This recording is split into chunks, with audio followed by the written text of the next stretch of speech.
Jagalang diperkosa, mau melawan kayaknya sudah hampir pasti kalah, ya sudahlah. Akhirnya mungkin diam sambil merasakan sakit hati. Ini barang prosesnya sudah berjalan, baru kemudian ada pemberitahuannya kan kira-kira gitu Mas. Untuk keperluan pembangunan itu 3 miliar per unit, kena bunga 6% per tahun, jangka waktunya 6 tahun, dibangun oleh Agrinas BUMN. Yang penting harus diketahui bahwa ini bukan bantuan, ini adalah utang.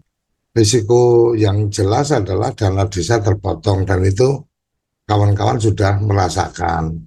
Teman-teman di desa ini harus tahu dari Agrinas studi kelayakannya kayak apa, rencana bisnisnya kayak apa, karena itu yang kemudian akan jadi dalam tanda petik pengganti duit yang dipotong.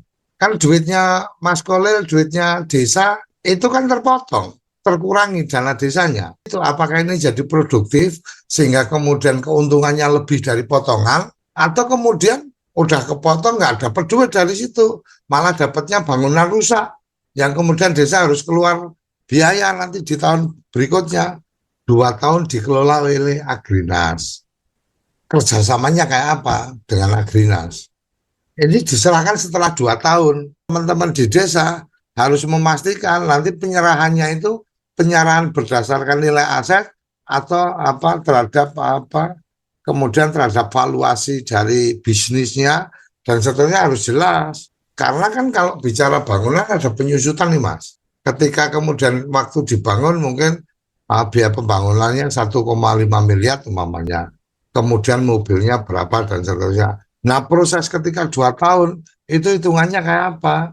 Perlu teman-teman harus memahami depresiasi kendaraan yang impor itu, apa kendaraan-kendaraan operasional itu depresiasinya kayak apa dan seterusnya.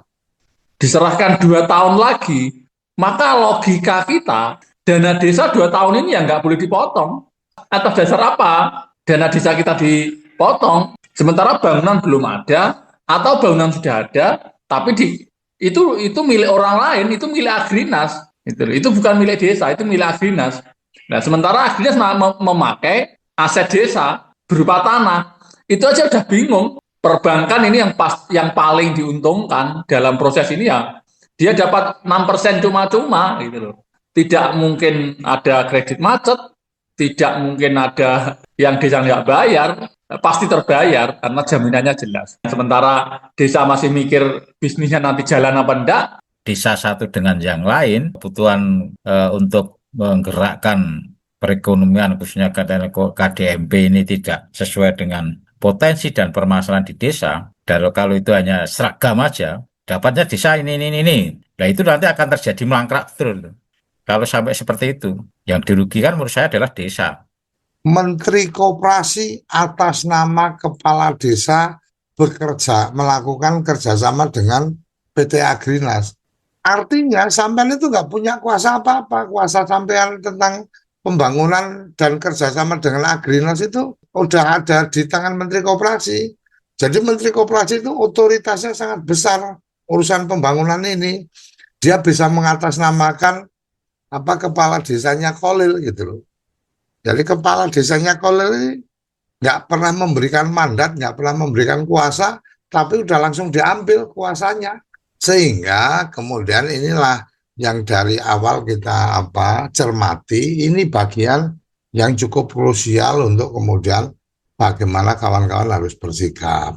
Bagaimana teman-teman kepala desa, asosiasi kepala desa, ada pemberian kuasa ke menteri ini, maka kemudian atas nama kepala desa seluruh Indonesia meminta catatan perjanjiannya kayak apa. Harus clear Mas, makanya nanti di pengelolaan mesti ada perjanjian tersendiri. Apakah lagi Menteri Koperasi atas nama kepala desa atau kemudian Agrinas dengan kepala desa. Ini kan ceritanya pasti harus kita uraikan dengan baik Mas. Jangan-jangan ini nanti Kemenkop mengambil alih lagi, mandat sepihak lagi atas nama kepala desa menyerahkan ke Agrinas untuk mengelola. Karena kemarin juga semudah itu, tanpa babi ibu sudah tak atasnamakan Ngamusa Indonesia menyerahkan mandat ke Agrinas untuk bangun, dan itu tidak ada perlawanan yang seperti tadi kemarin katakan ya perkosa ya wis manut lah sakit-sakit kalau memendam rasa amarah kan kayaknya sudah dalam diperkosa,